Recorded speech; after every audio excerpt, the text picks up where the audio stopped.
Canada's economy is hitting some speed bumps. Remember those times when things seemed to be going well, with plenty of jobs and our overall economy growing? Those days seem to be changing. First off, money doesn't stretch as far as it used to. Prices of everyday items have gone up, and this inflation means your dollars don't buy as much. On top of that, the interest rates, which impact everything from mortgages to credit card bills, have been rising.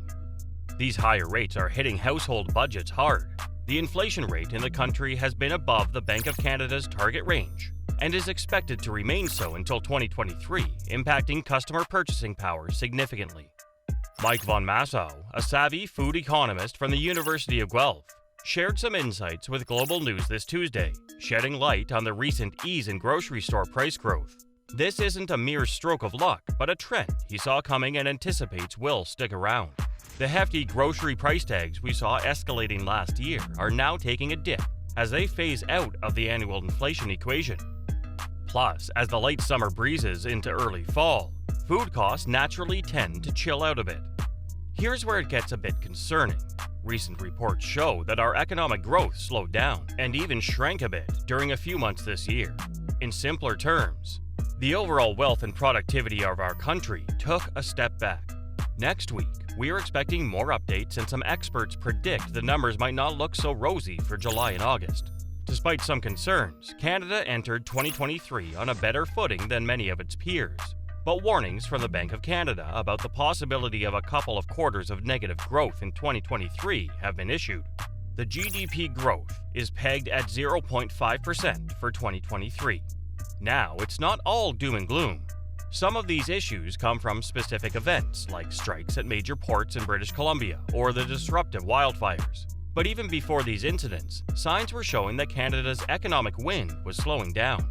Tiago Figueiredo, an expert at Desjardins, put it plainly, the path forward looks bleak. But here's hoping for brighter days ahead. Is Canada entering a recession?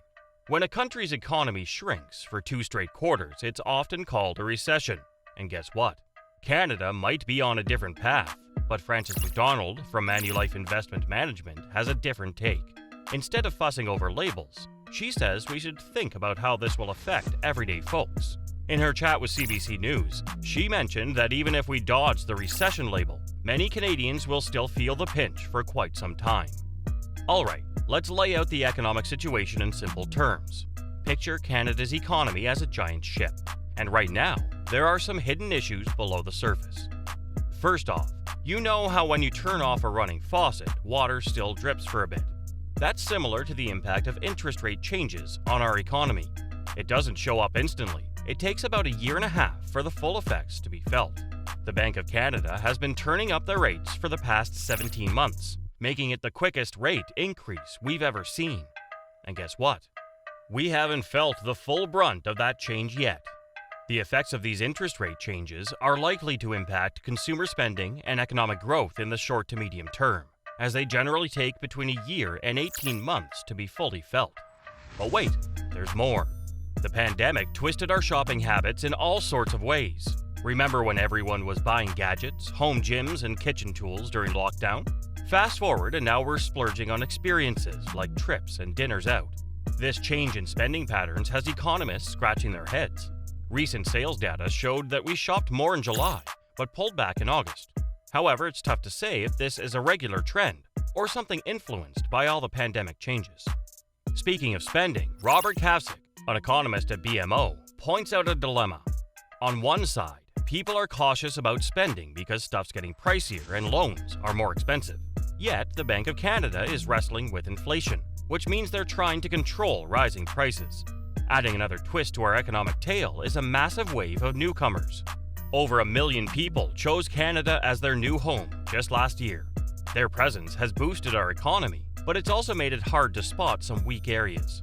Frances McDonald put it this way: "It's like we've hit an iceberg, but the ship hasn't sunk yet. We felt a major jolt, but not a disaster. The silver lining? If we need a fix, the Bank of Canada can adjust interest rates to give the economy a boost." Alright, let's talk about interest rates. If you're not familiar with the term, think of interest rates like the cost of borrowing money. When rates go up, borrowing gets more expensive, and when they go down, it's cheaper. The central bank has raised its benchmark interest rate by 4.75 percentage points since March 2022 to control the economy, with one more rate hike planned in January 2023, after which the rates are planned to be held at 4.5% for the rest of the year. Now, the Bank of Canada, which plays a major role in setting these rates, recently hit the pause button on increasing them. Why? Well, they wanted to see how we were doing in managing rising costs, or inflation, as the economists call it. But here's the catch. Those costs are rising faster than expected. And it's not just because of the usual suspects like gasoline or home loans. Even when you remove these unpredictable costs, the core measures of inflation are still rising or staying stubbornly high. Enter Derek Holt from Scotiabank.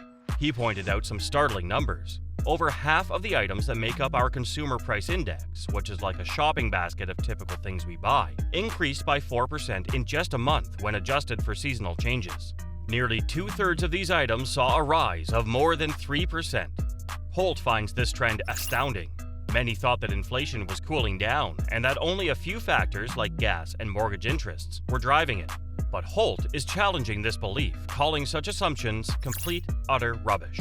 Now, with such rapid price increases, it seems likely the Bank of Canada might consider raising interest rates again when they meet in October. It's like a seesaw. To control rising costs, the bank might have to make borrowing a bit pricier. Sharon Kozicki, the bank's deputy governor, captured the central bank's challenge pretty well. She explained that they're walking a tightrope. If they push rates up too much, they might hurt our economy. But if they're too lenient, these rising costs could spiral out of control. This isn't a new challenge for them. They've been juggling these risks for some time now, trying to find the right balance. But here's where things might be changing a bit.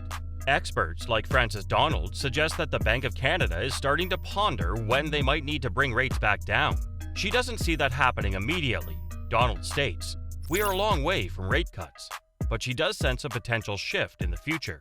She believes there's a possibility the bank might consider lowering rates in the first half of next year. Experts like Frances Donald suggest that while there is a long way to rate cuts, there might be a potential shift in the Bank of Canada's approach in the first half of the next year, depending on the economic scenario. However, until then, many Canadians might have to tighten their belts a bit.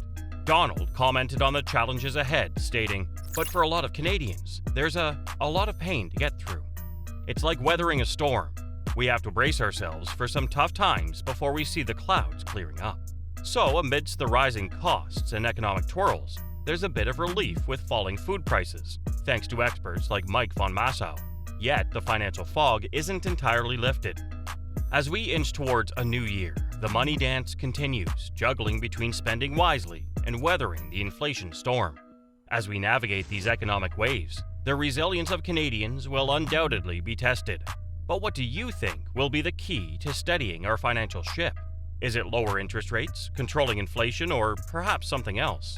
Share your thoughts in the comments below. Don't forget to like, share, and subscribe.